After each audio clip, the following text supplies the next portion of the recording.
Hey, and welcome to the PHLY Eagles podcast. Bo Wulf, Zach Berman, feeling a little bit happier than Vic Fangio looks in that picture on the thumbnail as we prepare to take a little bit of a step back, Zach, and, bird's eye view on the big lessons that we learned this spring about the Eagles. How you doing? How was your weekend? Doing well. Happy to be here. Excited for the show. I was remarking that, so the Friday show, the headline was school's Best out. show in a long time, as I agree with the YouTube commenter. Thank you to Rich, Handsome Rich, for stepping in. Yeah, Rich was great, but we did miss you. But school's out for the summer, right? So typically, like the past, decade plus of dazed and confused for you.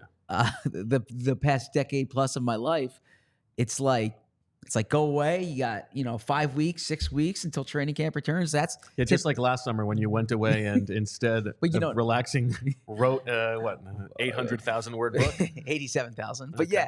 But this is we're on daily every day. So there's not much of a change to our cadence other than the fact that we're not at the team facility. But this is the only time of the year in the NFL where it's the dead time, right? There's like a week after the Super Bowl, but even then there's stuff going on. This is the dead time. Like we worked for the Eagles at one point. The facility's closed for a good chunk of this period. People get away. It's summer Fridays. Yeah, this is the quiet time of year. So this is also a chance for us to kind of by the way, the whole office is not closed, just the football operations. Football operations. I'm sorry. Football operations. We didn't get quite quite that level of sure. But the football side of the building is closed. Yeah. Well, we press on anyway, and we got to get 1% better every day. Hopefully more than 1% better every single day. Yes. More than 1% every single day. Yes. Although with compound interest, 1% better is pretty good by the end. You of love that weeks. Compound interest. Who doesn't? I don't know. Babies. I mean, I think the concept of compound interest would appeal to anybody. I don't think it would appeal to babies. Okay. Maybe the benefits, but not Sure. not the concept of it. Sure. The concept. Okay. The benefits of it should appeal to everybody.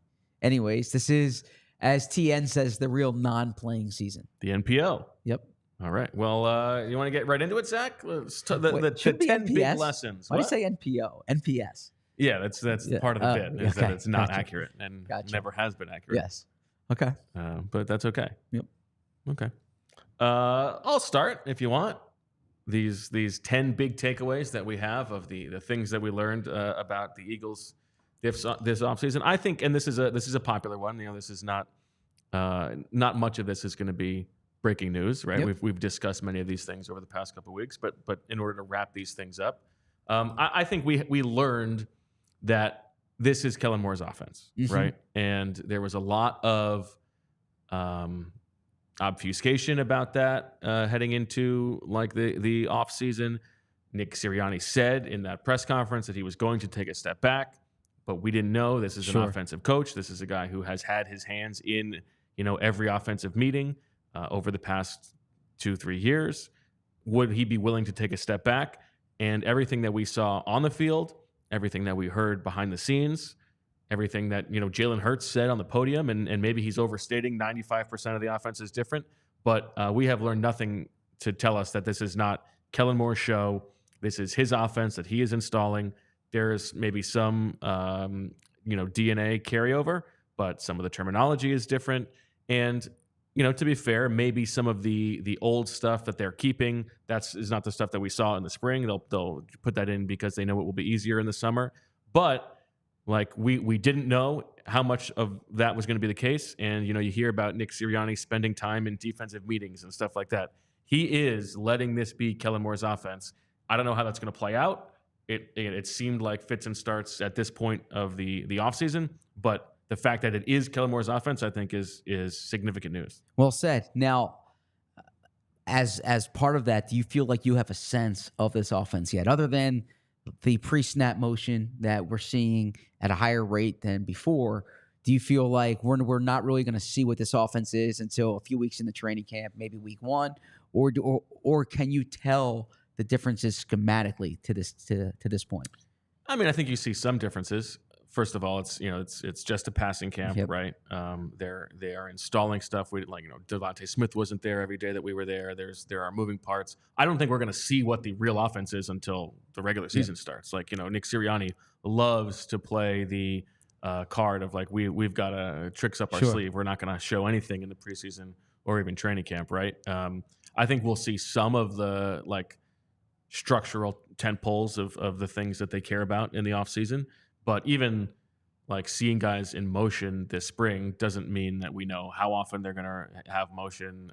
We know that it will be more than last year, right? But I don't think that you can tell much about what the offense looks like just yet.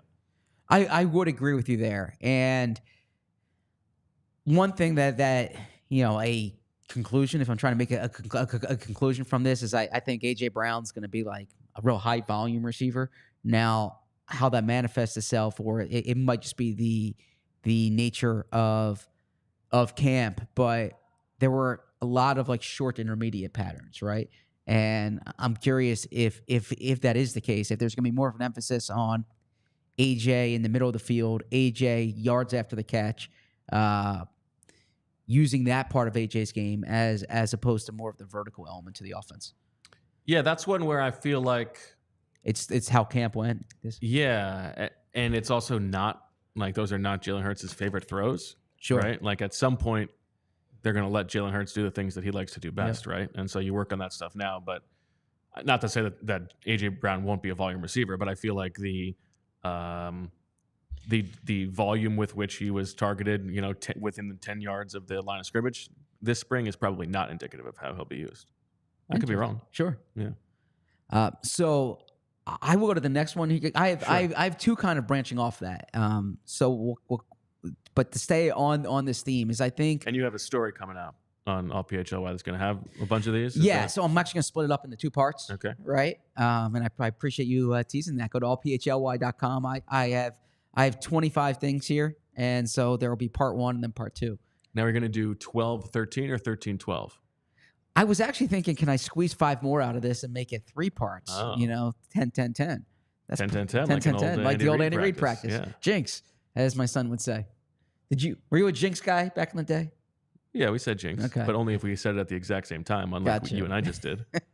There was an Office scene where they did the Buy Me the Coke Jinx, and they actually, the soda machine was out of Coke, and they had to go to the store to actually get it before Jim could start talking. Great reference. Yes. Big Office fan. We know. Okay. So Jalen Hurts has work to do in this offense. And I don't say that in like an alarmist kind of way. I just mean sometimes when you have a quarterback entering year 5, which Jalen Hurts is here, right? Part of the appeal is all right. He's been here for X amount of years. He started. This is his 4th year starting, 4th year with this head coach.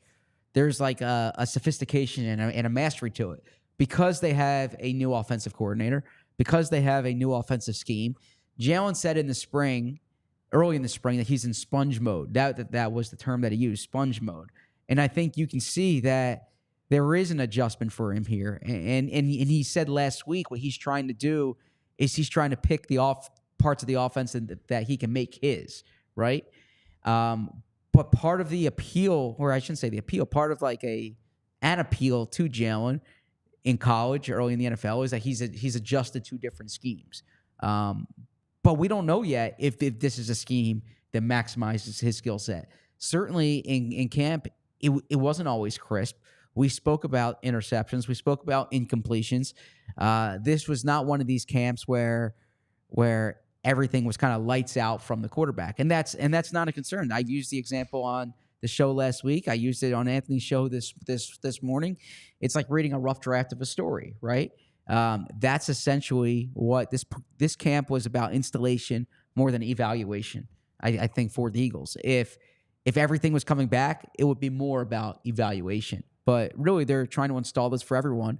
The biggest change is on Jalen than for everyone else, right? We heard Jordan Mailata say last week that for the offensive line, it's not a big adjustment, right? And he has the same. They've still got Stout, yeah. Yeah, he has the same position coach. There's only so many ways to fit a block, right? Same run game coordinator. Exactly. I mean, Jason Kelsey said on his podcast that he never read a playbook after a certain amount. He wants to visually do it. Mm-hmm. So, but for the quarterback, Jalen has a new scheme. He's a new quarterback's coach. He's a new offensive coordinator. Whether it's terminology, the routes run, what's expected of him, this is different. And the question I have for you as a part of this is do you think this is the type of thing where mid-October, one of the storylines is, Jalen need to adjust to this offense and he's just kind of finding his rhythm? Or Absolutely. Interesting. Absolutely. You said that part of the appeal of Jalen Hurts is that he's adjusted to a lot of different offenses over the course of his career, but that's because he's had to. Mm-hmm. And we make this point all the time. Yeah. The only year in the past, 8 years that he's had the same offensive scheme and play caller 2 years in a row, he went to the Super Bowl and had the best year of his career, right? And he also had A.J. Brown that year, and the roster was loaded, but the roster was loaded last year too when he wasn't as good. I think that's a real expectation that it's going to take some time for this offense to be functioning at the highest level. Now, in theory, they have enough talent so that you can overcome those fits and starts. It's like you guys were talking about the NBA Finals game last night, right? Like the Celtics didn't play a great game, but they were so talented that they were, they still won pretty handily, right? Yep. Like the hope is that on offense they should still be a top quartile offense, but I think the expectation probably is that they have to get better as the year goes on. Yeah, I just wonder if it's going to be excuse mode in October, or if it's going to be, man, he looks really good in this system, and just imagine what he looks like come December when he's had 3-4 months into it.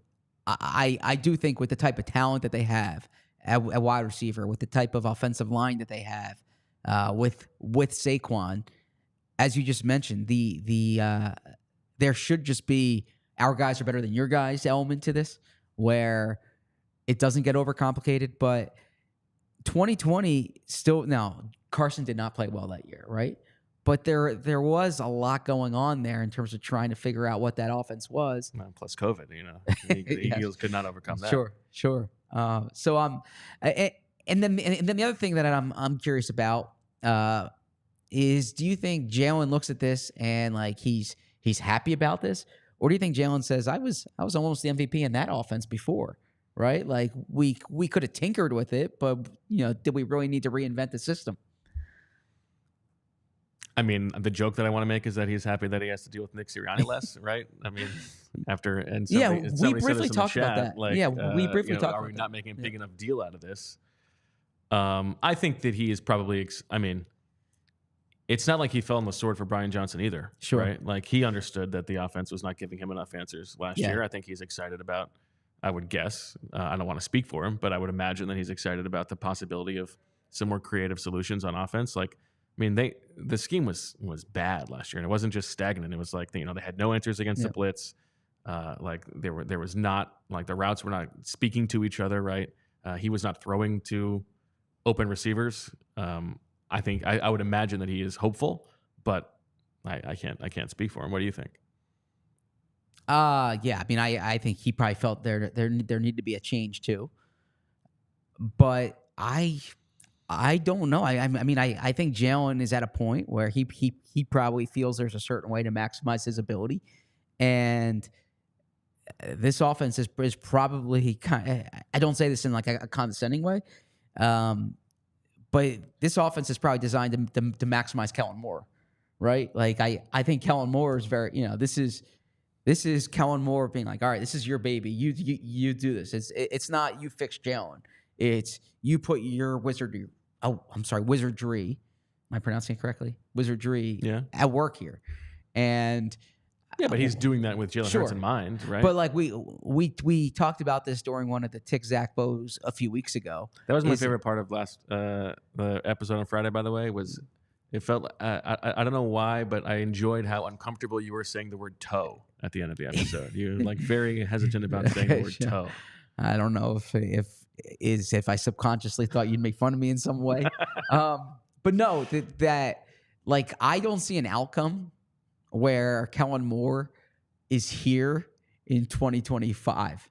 or I shouldn't say don't see an outcome. I put there's a better chance of not that Kellen Moore is not here in 2025. And the reason I say that is I think if the Eagles are really good, Kellen Moore's going somewhere else. He interviewed for 2 head coaching jobs this past off, or he's interviewed for 2 head coaching jobs. Not this offseason, 2 years ago. And if they underachieve, like everything's cleaned out. So unless I think that's a little bit overstated. Okay, I hear that. I Yeah. hear that. I understand that like the odds are he's not going to be here for 3 years. Sure. But the idea that it's like one and done for sure.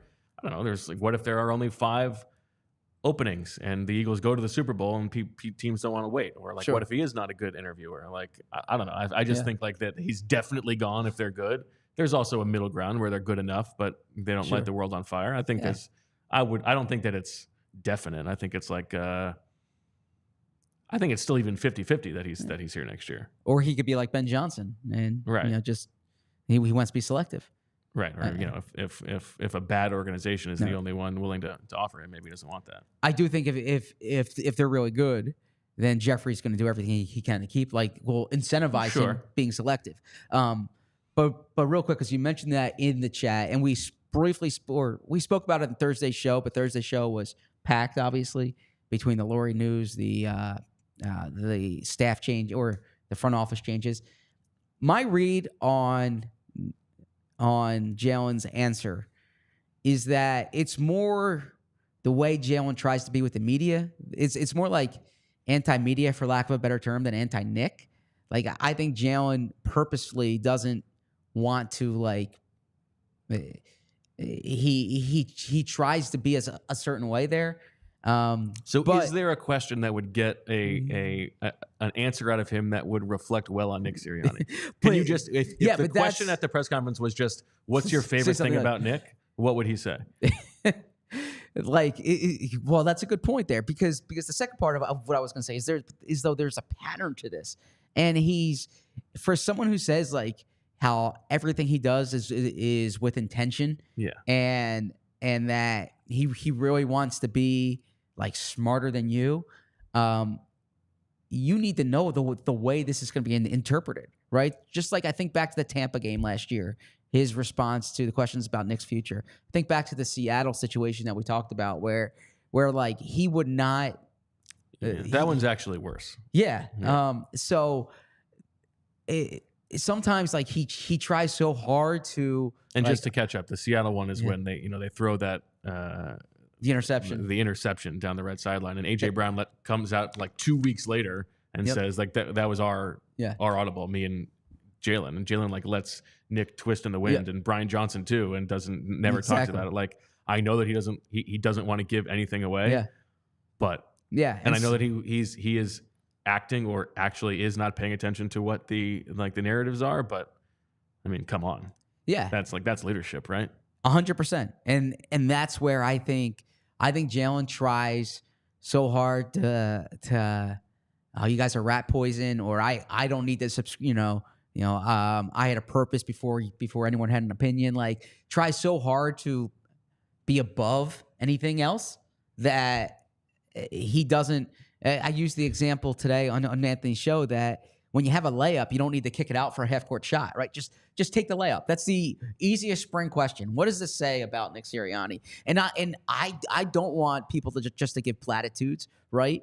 But it's like you say, just say one thing nice about your head coach, right? You don't need to give cliche central. Just say one nice thing about your head coach. Now, to be in his defense, like there was, there's another layup in that press conference, another softball where it's like what have you seen from Paris Campbell and John Ross? Basically, it's like, they've been fine. Yeah, like he doesn't take that opportunity to just gas a guy up just to gas him up. So like that context matters, right? He's not just going to be flowery in those press conferences for the sake of it, but because it is part of a larger pattern, specifically with Nick. It's at least makes your eyebrows raise. He likes to gas up the Jalen Hurts narrative, right? He likes to gas up like I'm so tough. That's a better term. The Jalen Hurts myth making. He will never pass up a chance to to talk about how like rare breed he is, right? But he's not building up the myth making for those around him either. Interesting. I think that's well said. Well, speaking of myth making and things that deserve the plaudits, let me tell you about Rocket Money, because Rocket Money is saving me money and they can save you money. Rocket Money is a personal finance app that finds and cancels your unwanted subscriptions, monitors your spending, and helps lower your bills so that you can grow your savings. With Rocket Money, I have full control over my subscriptions and a clear view of my expenses. I can see all of my subscriptions in one place, and if I see something I don't want, or if it's duplicative, or if it's like the prices have raised recently, they will let me know. And if I want to cancel it, they will do it for me. That's the fabulous service that Rocket Money provides. Rocket Money will even try to negotiate to lower your bills for you by up to 20%. All you have to do is submit a picture of your bill, and Rocket Money takes care of the rest. They will deal with customer service for you. Rocket Money has over 5 million users and has saved a total of $500 million in canceled subscriptions, saving members up to $740 a year when using all of the app's features. Stop wasting money on things you don't use. Cancel your unwanted subscriptions by going to rocketmoney.com/PHLY. That's rocketmoney.com/PHLY. rocketmoney.com/PHLY. I'm going to read to you a DM from a listener that came a few days ago. ZB, just tried Olipop for the first time today. Strawberry vanilla. It is awesome. I have a few more flavors in the fridge that I can't wait to try. That is a honest to God message from a listener. What he's talking about is Olipop, the world's first functional soda with a classic soda taste and the benefits of plant-based fiber, prebiotics, and other botanical ingredients to support gut health. Olipop is a new kind of soda with only 2 to 5 grams of sugar and 9 grams of fiber per can. Olipop is available online and available in almost 30,000 retailers nationwide, including the most recent launch at all Wawa stores.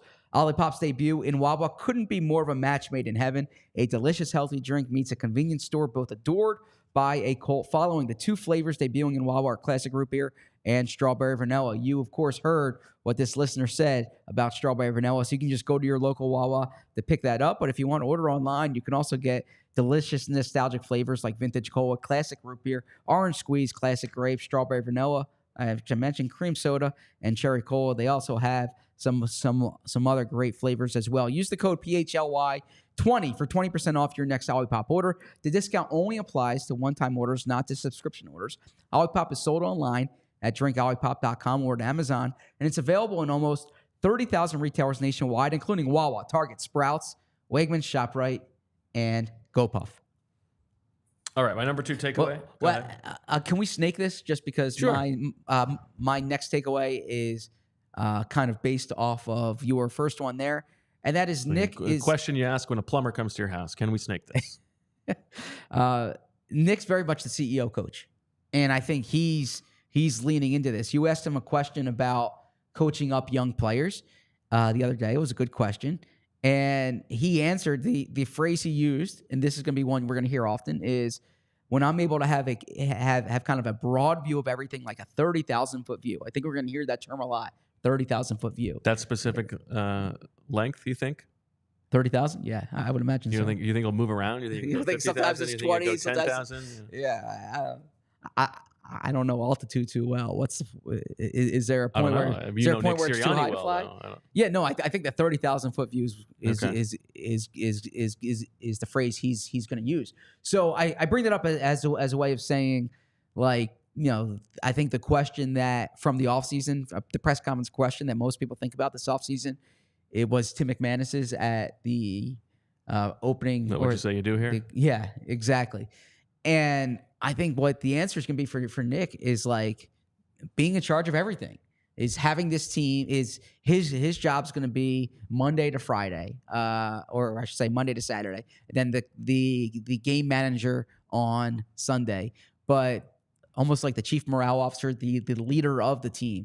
And I think you're going to hear in his answers during this season similar sentiments to that. The benefit of him popping in to the defensive meeting room, the benefit of him talking with here. This is also from his quote. He was asked how he allocates his time. He says, "I like sitting in a defensive ed meeting run by run by Coach Washburn, and BG's in there, and seeing how connected those guys are. And I think you're going to see a lot of references throughout this season to how he is leaning into being the head coach of the entire team. That he's not just installing the offensive game plan, and he's not just putting this game plan together, but that he's overseeing everything. You'll see him. He'll probably make references to what he's doing with the special teams. He'll make references to specific things with different position groups. And so I think Nick's going to lean into being the CEO coach, and we're already seeing that. Do you think that Jeffrey Lurie would have hired Nick Sirianni or would hire Nick Sirianni and someone like him in the next cycle if he was pitching himself that way? Do I think he would have hired him then? If Jeffrey Lurie knew, and just divorced, taking at the last 2 years, that he was hiring Nick Sirianni to be the CEO, head coach, and not be involved in the offense, like, do you think that is his best skill set? Do you think that is part of what attracted Jeffrey Lurie to him, or do you think that this is just making the most out of the way things have shaken out? Good question. I think Jeffrey, when he hires a coach, looks for something specific that he thinks the team needs at that time. And it's often run counter to what the coach was before. And I think a big thing Jeffrey wanted with Nick, or at that time, was a teacher, was like a younger, energetic coaching staff. Right. And so I don't think where they were in their cycle at that point. Exactly. Right. So I don't think he necessarily hired Nick for Nick's offensive. Like Nick likes to say, he got hired for his offensive mind. I think that might have been part of it, but I think I think it was more Nick's personality and the emphasis on teaching and the youth. I think that's what he tried to look for after the Peterson era. Just like the Peterson era, I think they wanted more of like the NFL. They had a staff full of former players, right? He talked about the emotional intelligence, someone who understood the player's perspective. And so I think that if Jeffrey had a coaching, if Nick wasn't on staff and he was just hiring a coach for this season, I don't think he would hire Nick. Right. Yeah. To answer your question, I think what he would look for is someone who could really maximize the talent on the field. And so he probably looks at it like he hired Kellen Moore to be the head coach of the offense, Vic Fangio to be the head coach of the defense, and Nick is the guy running everything.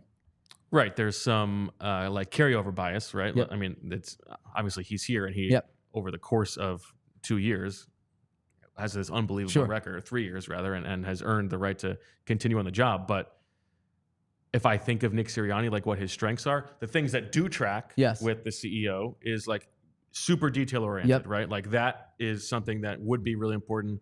The fact that he cares about all the little details for every part of the game on both sides of the ball, all three sides, like that tracks. But I also think when you think of like the steady CEO type, it's about like an even temperament. Sure. And I'm not so sure that is something that he's bringing to the table. Now, part of what makes him good at his job is that he has those peaks and valleys. But the team, even Jeffrey Lurie has talked about wanting to take that away a little bit. I think it's just like this is not the job that he was hired for. That's true. And we'll see how it goes. That's a good point. Right. And what you hope is that he's not the coach who was hired then. Is that 3 years in, he's developed and matured and is different than the coach. He also has now 3 years of experience of being a head coach. Like he has a different perspective than he did then. Yeah, you put it succinctly, and you put it well when Nick was hired. In that phone call, Jeffrey said, "I'm hiring you for the coach that you can become." Mm-hmm. And in Jeffrey's mind, he would hope that by year 4, that's the coach he's become. Yeah, there you go. All right, I will go to the other side of the ball here. And we've talked about this a lot. I don't think it's, again, not huge news, but I think there was real reason to be excited about the changing state of the secondary. We can debate, the opportunity cost, whether they should have done something else. But, even when the corners were fantastic in 2022, when it was Slay and Bradbury playing at this unbelievable level, you were still thinking like, boy, like the cliff is kind of approaching. Like at some point they're going to have to turn this over. And it happened last year. They doubled down on Slay and Bradbury, right?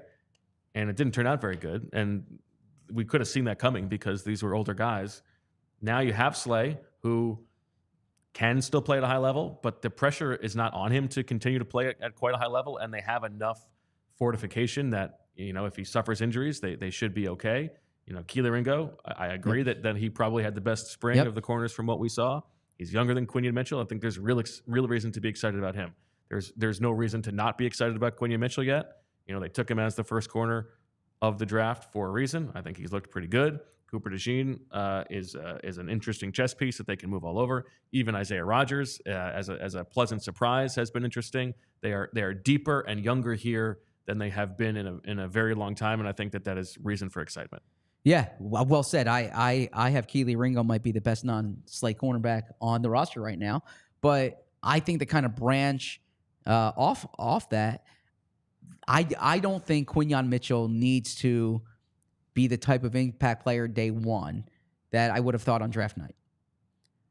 Right? I agree with that. Yeah, on draft night, I would say that, man, they need Quinion to be like really good. This isn't a pick for 3-4 years from now. This isn't like drafting Lito. They need Quinion to be really good right now when you're taking and today on June 10th, I would say if Quinion takes a month or two before I think they can get by. Yeah, I agree with that. And I think that is interesting. It's actually kind of opposite the way that things stand at wide receiver. Sure. Right? Where you've got these two great guys, but if one of them goes down, boy, are you in trouble. They have enough at corner right now. And again, this is the spring. We could get to the training camp. We could get to actual regular season games, and Keely Ringo's getting dusted, and Quinion Mitchell doesn't know what he's doing. But they have enough there that they are a little bit injury fortified. Sure. Yeah, I agree, and that actually leads to my takeaway. And I think Isaiah Rodgers is part of that too. Yes. And Cooper DeJean is as well. But Isaiah Rodgers as I would say most likely the fourth corner. That's a pretty good spot to be in, and I also think they have depth to trade from if they want to. Well said, and that leads into mine here, so we can kind of combine the two. Are we not snaking, or if yours is related, just go. Yeah, Sorry, I just had to snake it because I wanted the Sirianni discussion before we pivoted to defense. Is that I see the plumber reference? Howie Roseman's rebuilt the secondary in 15 months, or has reshaped it in 15 months. If you think to March of 2023, they don't keep C.J. Gardner-Johnson. They lose Marcus Epps. They re-sign James Bradbury. Okay.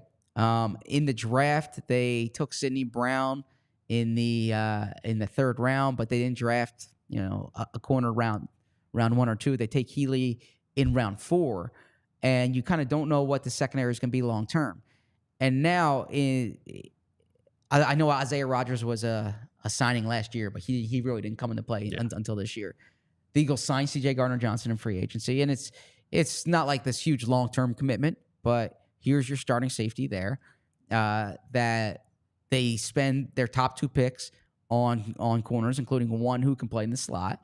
Perhaps both can, but we know Cooper DeJean's going to move around. Keely Ringo, I think, has developed at probably the best-case scenario pace. Right, maybe not best case scenario, but at the optimum pace, right? He's much better year 1 to year 2. Which when you draft a 20-year-old guy who played 2 years in college, you're expecting that to be a down the road pick, and I think we're starting to see the fruits of that. Isaiah Rodgers is this lottery ticket who you think there might be something there. When the season ended last year, the secondary was the biggest area of concern. They needed help at safety. They needed help at safety. They needed help at corner. And going into training camp, my big spring takeaway is that Howie's rebuilt this group. Yeah, no doubt about it. Yeah, they look much better. All right, second on defense. I think this is not a reason that the guy's not going to be the answer. But I think we learned that Vic Fangio is not beholden to Nakobe Dean at linebacker. This started when Howie Roseman in his postseason press conference was asked about the allocation of resources. Did he learn anything? And the first thing he talks about is, well, we really believe in Nakobe Dean, the player and the person, right? So from Howie's perspective, he's talking up Nakobe Dean like he's definitely a starting linebacker for this team. That's the guy who drafted him. That's his bias. But Vic Fangio is coming in without that bias, and the fact that now Nakobe Dean was a limited participant, so it's hard to judge this precisely. But Devin White and Zach Bond are the starting linebackers, and Nakobe Dean is working mostly with the twos. He's rotating in every now and then, but I think I would still bet that Nakobe Dean and Devin White are the week 1 starters at linebacker, but he's going to have to earn that. Vic Fangio is not coming at this like this is Nakobe Dean's job to lose. Well said. And 2 questions off that. First off, Devin White, the fact that he said in his press conferences he was the guy, he was the lone linebacker in dime, that he's kind of the signal caller. Are you expecting him to be the green dot player for the Eagles this year, or do you think that's just camp and it could be Nakobe once Nakobe gets his feet underneath him? I would say if I had to guess, it would be Devin White. Okay. Yeah. Yeah. What about you? I would agree, and I had the same conclusion coming out of the spring as you did, and that's kind of on my list of the 25 here, is that Nakobe needs to earn playing time this year. And last year, they created a situation where it was about making sure that Nakobe was the top linebacker. They didn't make any meaningful moves other than Nicholas Morrow during the spring. Then in early August, they add Zach Cunningham and Miles Jack. But everything was in place for Nakobe to be the guy. And it doesn't seem they're operating that way this offseason. Perhaps it's Fangio related. I would agree with the way you framed it, because I can't imagine that's Howie related. Howie wants Nakobe to succeed. Mm-hmm. Not to say Vic Fangio doesn't, but Vic doesn't have the same investment in Nakobe. But the second the second question I have for you off of that is, were you able to learn much or anything about Fangio's defense, or do you need to see that when it's game planned, when there's a front 4 in there or a front 5 in there? Yeah, I don't think I learned anything about the structure of his defense, but I learned, I thought the shuffling at corner was interesting. His willingness to throw a bunch of stuff at younger players and ask them to play multiple positions. Yeah. I thought that was interesting. So I learned that he was willing to do those things. Yeah, I would agree. The term we keep hearing, old school, do you think it has a negative connotation? Do you think it's what the Eagles defense needed? Do you think how would you? Do you think it's just a kind of I think there's probably a bit of overcorrection. Okay, and it's part of the reason that I'm a little skeptical of the Fangio thing from the Eagles' perspective, just because it's like they wanted this guy all along, and now they finally got him, and it's not necessarily looking at a problem with fresh eyes. Sure. Right? It's like this is the thing that we wanted to do. Let's make sure that we got that done. But I think it makes a lot of sense, and for all the reasons we've talked about, I think he presents a professional floor for the defense that they lacked last season. I don't know that the upside is as quite as high as it might have been somewhere else, but I think it makes a lot of sense. Yeah, I agree. What about you? I agree. I would hope for their sake that they're not in the draft, in free agency. They're just adding the best players. They're not adding like Fangio type players, because we don't know how this is going to work out, and you don't want to be in a situation where you made these moves to fit in Fangio's system. You want good players who, if there is a new coach here in 2025, and there is a new defensive scheme here in 2025, those guys are going to fit, and you don't have to kind of redo everything again. Yeah.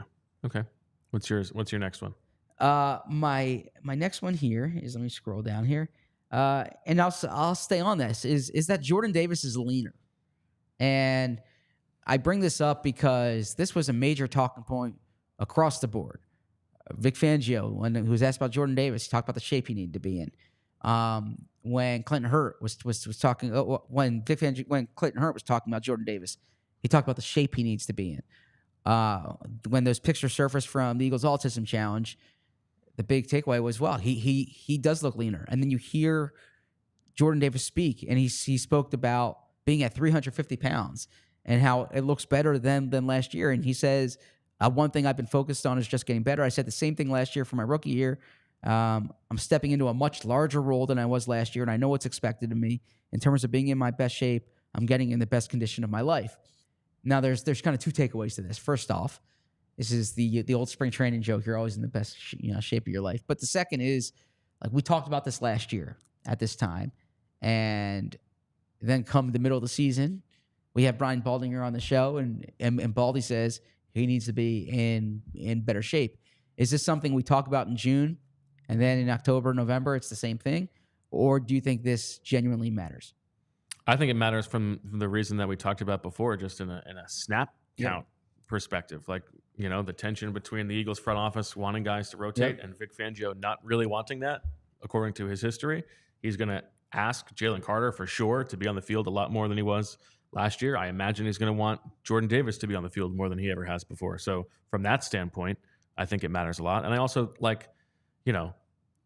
Jordan Davis needs to be effective lighter than he was. He shouldn't need to be 375 pounds to be a good run stopper, right? Like, he should be able to check the box of being a good enough run defender at 350, which will allow him to theoretically be better as a pass rusher, right? Like, that's the promise of that. That's the idea of him as a project, is that he can do that. And so, yeah, I think it does matter. Who's more likely to get a second contract from the team, Jordan Davis or Milton Williams? Good question. I think at this point I would have to say Jordan Davis, only because we've made it far enough along with Milton Williams that he's closer to free agency. Yeah. But I also think Milton Williams fits every defense and Jordan Davis doesn't. Sure. So that's probably why I would say that. But I also think that Milton Williams if you're asking me who has a better chance of outperforming their draft slot, it's definitely Milton Williams. Sure. Agreed. Yeah. Do you disagree about the contract? No, I think that if Jordan has a good year, the Eagles will try to act quickly. There's a lot invested in him. Of course, he is a rare player, but this is the year when you want to see, is he just a run stuffing nose, or is there more there? Are these athletic traits, can they translate into? I'm not saying he needs to be like a prolific sack producer, but is there more than just occupying space? Because he needs to be on the field on third down exactly. and providing a net positive. Because the point you made on draft day is well said. You can find a 330-pound nose tackle in round 6 or round 4, right? You don't necessarily need to trade up to number 14 overall to take a run stuffing nose stopper, a run stuffing nose stopper, a run stuffing. We know what you mean. Nose tackle. So that's gonna be a fascinating question this year. Well, another way to act quickly, Zach, that you were talking about is on the BetPARK app. If you notice that things are going one way and you know that they're going to turn, if Carlos Alcaraz drops down 2-1 against Alex Zverev in the finals, he's coming back to win. Zverev's not closing that out. Carlos is coming back. Yay, make your move on the BetPARK Sportsbook app. That live betting, it's where some positive EV, I think, Zach. So get in the zone with the BetPARK Sportsbook app. The money is in the moments, and you can win big with all-day action. Win your first $10 bet and earn $125 in sports bonus bets. You play for fun. You love to win. You bet. Download the app and play along with us. Must be 21 or older. Please gamble responsibly. If you or someone you know has a gambling problem and wants help, call 1-800-GAMBLER. If you like this discussion today and you want to read more and in more depth, or I shouldn't say more depth, just more volume of things we learned this spring, there's going to be pieces this week on allphly.com, and they're going to be diehard pieces. And so you need to be a diehard to read it. And we're determined to make it worth your money because it's draft season as well. And Charlie O'Connor already has terrific stuff up on the Flyers draft. Our Sixers team is going to have more coming up on the Sixers draft. And you can read all of that on allphly.com. You can also see the events calendar for the upcoming events, including our first annual golf tournament and Phillies Takeovers. PHLY First Annual Liberty opens July 13th. Valley Brook Country Club, Blackwood, New Jersey. It's a scramble format. You can sign up as a single, a foursome, or sponsor a hole. 18 holes with a cart, tournament gifts and tee prizes, taste of Philly dinner, and post-round ceremony at the pavilion. Unlimited draft beer for 2 hours post-round, and contests and team prizes on the course. Also, the PHLY Sixers NBA Draft Show is going to be live at the Garage North in Fishtown. We all know the Garage North. Make sure you check that out. The Sixers group or the Sixers crew will break down the NBA Draft live at Garage North in Fishtown, presented by Coors Light. PHLY will be giving away some incredible Sixers memorabilia and PHLY gear all night.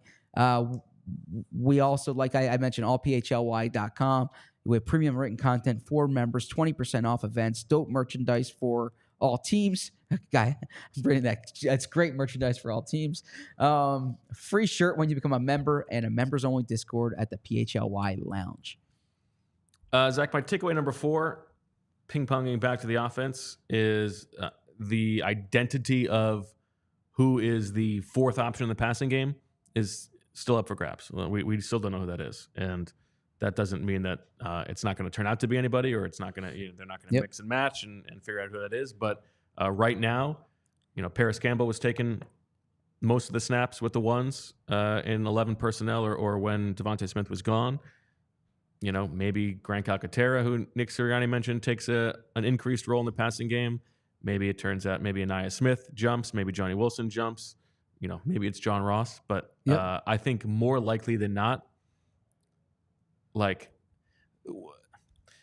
biggest reason to worry about it to me is the injury concern, right? Like, they can get by as long as A.J. Brown and Devontae Smith are healthy. I think one thing to keep in mind is the Eagles view the trade that they made during the draft weekend, getting that future third rounder for trading the 4th round pick. Like, they have optionality mid-season, and if something happened early in the season to one of the wide receivers where there was a real concern, we know that Howie Roseman would be probably very willing to move that pick for a player of high caliber. However, what if it happens late in the season and they still haven't solved it, right? Like, there is, they moved the trade deadline back 1 week, right? But it's still, halfway through the year. I don't think that is a good enough backup plan necessarily. And so it is something that I am big picture concerned about a little bit. So you think if a trade comes, it's more likely to come early season deadline than it is training camp? For a wide receiver. For a wide receiver. Interesting. Yes. Okay. I thought training camp would be more likely. You think so? I do. Although for a meaningful player to become available, it's more likely to happen during the season, to your point. Well, I also think if you're trading a 3rd round pick, to justify that for the 4th option in the passing game is a little bit that's expensive. But if you're trading that because you need to find a new 2nd option in the passing game, that makes a lot more sense. Sure. Okay. I think if there's someone with it could be a later trade. Yeah. We could be an Eli Ricks for who did we talk about from the Panthers? Terrace Marshall, Jr. Something like that. It could be something like that in training camp. But I think if they're going to use the big chip. And that 3rd round pick's the big chip. I think so. Yeah. I think if there's someone with term on his contract, maybe before the season. But to the point there, in August, everyone thinks they have a shot, right? You're only what you're getting in August is someone's surplus. What you're getting in September and October, well, not September, what you're getting in October and maybe early November is an out of contention team's top player. Well, think about the Golden Tate trade, right? Exactly. That's the kind of player, and that was a player on an expiring deal who they needed as the 3rd option in the passing game at that point, right? But A.J. Brown and Devontae Smith are signed long term, so you're not trading that pick for someone who you expect is going to grow into the number 2 option in the passing game, right? It's someone who has a ceiling of being at best the number 3. That's a good point. Right? Agreed. Okay. What do you got? Well, how about you go? Because I'm going to be branching off of yours for next. I know what your next one is, and I don't want to jump yours. Well, why don't you go ahead? Okay, so mine is that Mekhi Becton is a player here, and I'm not saying Mekhi Becton is going to be your starter, but they're not putting just random free agent signings with the first team offensive line or the first team offense defense in general, right? Mekhi Becton's a different stage than say a John Ross. Now you know that by the money, obviously. Sure. But the fact that Jeff Stoutland is putting him at the top right tackle spot, the fact that Jeff Stoutland's putting him at left guard when he's never played left guard before, Landon Dickerson's not there. They could put Trevor Keegan there. They could put Matt Hennessy there. They could put guys who've like been guards. There's a reason why they want to see Mekhi Becton with the first team there. There's a reason why Mekhi Becton's the right tackle when Lane Johnson's not there. Mekhi Becton is the 6th offensive lineman here, and he very well might be one of the top 5 offensive linemen, which we can get to in a few minutes. But like if you're doing a 53, Mekhi Becton's on the team. Sure. Okay. And I thought we didn't talk much about it, but Mekhi Becton's press conference the other day was interesting for a number of reasons. First off, the honesty about some of the maturity that he's had here. He said in the past he would not have been as interested in shifting positions. So what changed? Now the skeptic can say what changed is that he was a free agent. He was kind of out there. It's just survival. But he said when you have 2 tackles like Jordan and Lane, that's where it comes in. He said about Jeff Stoutland, I wanted him to be my coach. Once I heard there was a chance, I was really excited. He was deliberate about picking Philadelphia, right? Now, I imagine if there was an option there that you're the starting left tackle, he's going there, right? Let's be real. But once that's not on the table, it seemed the Eagles was a desired destination for him. And to be fair, it's also, he waited at some point. He decided to wait until after the draft, and so he knew that there was an opportunity there.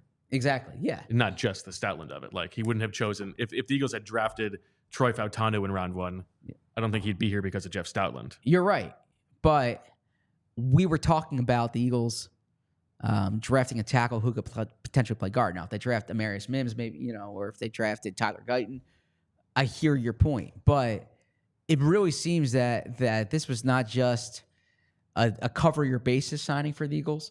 That from I agree both with that sides, from the Eagles' perspective. Yeah, from both sides, there's genuine intrigue about the player and the possibility here. I think from the Eagles' perspective, definitely, and that's why I don't know if this is just my contrarian or what, but I don't believe like there is the perception that okay, the Eagles have cleared the deck for Tyler Steen. It's going to be Tyler Steen. I think there's a big difference between what the Eagles have done with their actions with Tyler Steen versus what they have said about Tyler Steen. I mean, just go through the entire arc of the first year of his career. He comes in and, when he was drafted, we debated whether he would push Cam Jurgens to be the starting right guard, right? Never once practiced with the first team at right guard, okay? Cam Jurgens goes down when he's a rookie. He doesn't get the spot. Sua Opeta gets the spot. He gets to start one game when Sua Opeta is injured. Later in the season, there's another opportunity to start, and they start Sua again, not Tyler Steen. They brought in a bunch of offensive line prospects. Good point. That as first-round possibilities to presumably add a guy over Tyler Steen to be the starting right guard. Nick Sirianni forgot about him at the owners' meetings. The second the draft ended and they didn't get a guy, they signed Mekhi Becton. Mekhi Becton is getting time at left guard. Matt Hennessy, who was here as a interior offensive line swing guy, took no reps that we saw at center or left guard. He was only at right guard. He is being put at the position where there is an opportunity. I do not believe that this is Tyler Steen's job, definitely. And if you're thinking about this from the Eagles' perspective, what do you do if you hope it's Tyler Steen, but you're not convinced? You gas him up. You say, Jeff Stoutland says, oh yeah, we want to have the same lineup the entire time. That's what I would have in an ideal world. You make it seem like we're all behind Tyler Steen, but you have several options in place. I mean, you signed Max Sharping, another guy with starting guard experience. They have given themselves options, 3 good ones, it seems like, 2 good ones at least, that are there if Tyler Steen is not ready for prime time. They also have the very recent example of the same thing with Isaac Seumalo, a second-year player. If he starts and he's not that great, can you pull the rug out from under him and still have him go on to a productive career? I'm not saying that they don't like Tyler Steen or that they don't envision him being a starter here for multiple years, but I think the hook is very quick for Tyler Steen. That's the clip of the day, right there. That's it. That's well said. That's watching what they do. You're absolutely right. So if you had to predict, who's starting week 1 at right guard? I think that Tyler Steen is probably still the most likely answer. And, I might put 51 turkeys on it. I think Mekhi Becton is the number 2 most likely answer, and I think Hennessy is number 3. But I think it's really, really tight. Yeah, and look, to the point that you said at the beginning there, I did not want to interrupt because it was really well said. The Eagles even said Cam Jurgens is not a guard, right? They were right. In looking back on last year, Jeff Stoutland I was don't really want him at guard. Yeah, Jeff Stoutland even said, "Oh yeah, this is much easier than last year. Last year, he's like, you guys asked me it last year. I didn't know how he was going to do a guard. Right. We know he can be a high level center. Right. Jordan Mailata, when he was asked how Cam's doing at center, Jordan's like, he's not a guard, he's a center. Like the Eagles put Cam Jurgens there at right guard last year, but they had their third pick in the draft last year was this offensive lineman who they talked about, even though he's a tackle, we're going to play him at guard, and we think he can play guard. And they had just lost their starting right guard in free agency. And look, if they kept Cam Jurgens on ice last year, it would have been fine. They didn't have to play Cam Jurgens at right guard. Certainly you want your second-round pick playing in year 2. But Cam Jurgens was specifically drafted to be Jason Kelce's replacement. The Eagles didn't know if Jason Kelce was going to be here last year. If Tyler Steen was good enough, he could have started at guard last year. That was not the case. The Sua Opeta thing, you were on it in the middle of the year. That spoke volumes. The fact that they went back to Sua after putting Steen in, this is very much a question. And then, like you said, you can point out the fact that the Eagles did not draft an offensive tackle in the first round. That was more based on circumstance than it was based on intention. They did not fly these first-round offensive tackles into Philly just to kind of get legwork on them. This was something that they thought would happen. The draft fell differently. They did not think the first cornerback would be off the board at 22, right? So you're absolutely right. This is not an organization that is putting all their eggs in the Tyler Steen basket.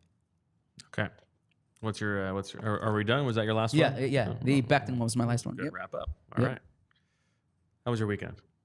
It was nice. Did you save the non-football stuff for the very end? With this, were you listening to the sickos? Yeah, watched both Phillies games. What'd you think? I think it's cool. It looked like a cool atmosphere. Bryce Harper, that celebration was awesome. Yesterday was a tough loss for the Phillies. Castellanos, man, you just gotta get a little more barrel on the ball there, right? But I saw people tweet about this. I don't mind 10 a.m. baseball. Like I thought that was kind of cool on the weekend, especially. Yeah. I mean, thinking out loud here, I'm hoping we can get Les on sometime soon because Les was there. I would love to hear what his experience was in London. But yeah, it was cool. I watched the NBA Finals. I'd be more interested in Les's just general thoughts on London. On the general thoughts on London, yeah. I wonder if it's his first time there. I had dinner with first time there since the game. I had dinner with him after the Eagles-Jags game back in 2018. Yeah, where'd you go? We went to like a pub. It was a good spot. Tough spot for you, by the way. I know that this was a difficult in between for you because you go on the record as saying London's just an okay food town. Oh, and then Stephen Cohen. And then Stephen Cohen comes out and says it's a better food town than New York City. And I know that every part of you wants to trust and genuflect with the billionaire on his side. So no, did that change how you feel? Has nothing to do with Steve Cohen's finances. Steve Cohen spends. I've been in London for a weekend watching the Eagles-Jags game. I had 3 meals in London. They were good. Stephen Cohen has an office in London there. Although his example was a sausage that he ate on at the golf course, which I don't know golf courses. Is it like an exclusive golf course, the one that he was referencing? I didn't hear that part. Okay, yeah. I mean, I made a comment to Bo the other day at Brian Dawkins' golf tour, but they had like hot dogs on the grill, and I was like, dude, is this a thing? This is awesome. Like you're at the turn. Is that the expression? You go from the 9th hole to the 10th hole, and you just grab a hot dog. That's cool. So I guess that's what that's cool. I guess that's what the sausage was. That's not the example. I ate at a really good Italian restaurant in London. London has great Indian food. Mm-hmm. I meant more like the cuisine that's like specific to London is not like my favorite type of cuisine. But look, London's an international city. They have great food. It's just I spent 3 days in London for Eagles Jags. One of my meals was but that's how Wembley. you make your declarations about every food city. Yeah, I wasn't like blown. You know, I went. My sister studied abroad in Florence. I went to visit her, and I had like 3 life-changing, like I don't want to say life-changing meals, but like 3 amazing meals in Florence. Nice. During my time in London, I had one with this Italian place that was called Padella, Padella, Padella. It was really good. I waited like an hour and a half, sat at the bar, had a great great pasta, had a glass of wine, really good spot. But yeah, I don't think of London as like this amazing food city. Wow. Shots fired at Steve Cohen. I don't have strong opinions on Steve Cohen. Okay. Do you? Yeah. Okay. We don't have to talk about him right now. Oh, okay. Yeah. I mean, I don't, I don't know much about, I don't know him personally, honestly. Follow through on a conversation from last week. Did end up watching The Princess Bride with Casey this weekend. Oh, what a perfect movie. Did you quote it?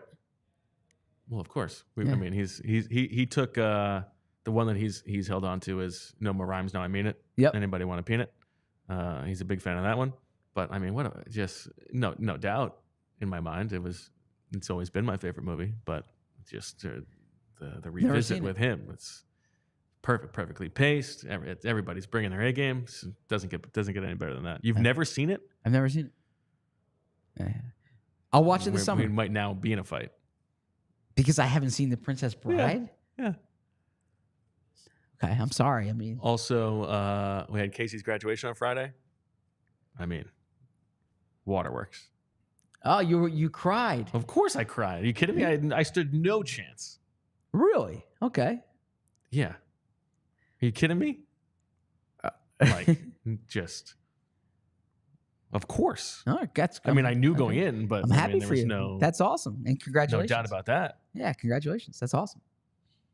You're not a crier. I cry from time to time. I did not cry at Sloan had her graduation. I did not cry at it. I was so proud of her, but it did not bring me to tears. But there's nothing. I'm not casting any judgment. Everyone has different. Oh yeah, thresholds. I mean, I'm not worried about your judgment. Okay. Oh, you're casting judgment on me because I didn't cry at my daughter's graduation. No, I love my daughter more than anything. I didn't cry at her graduation. Yeah, that's okay. Yeah, you think you'll cry at her wedding? Probably. Okay, yeah, that's a good probably. One.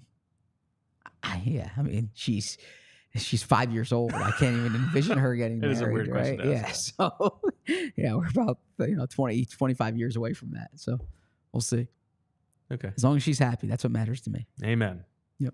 All right, that'll do it for this episode of the PHLY Eagles podcast. Thanks everybody for watching and listening. Back tomorrow at noon all week.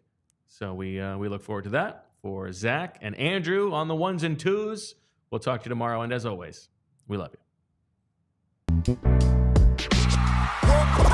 We all silly like the mayor.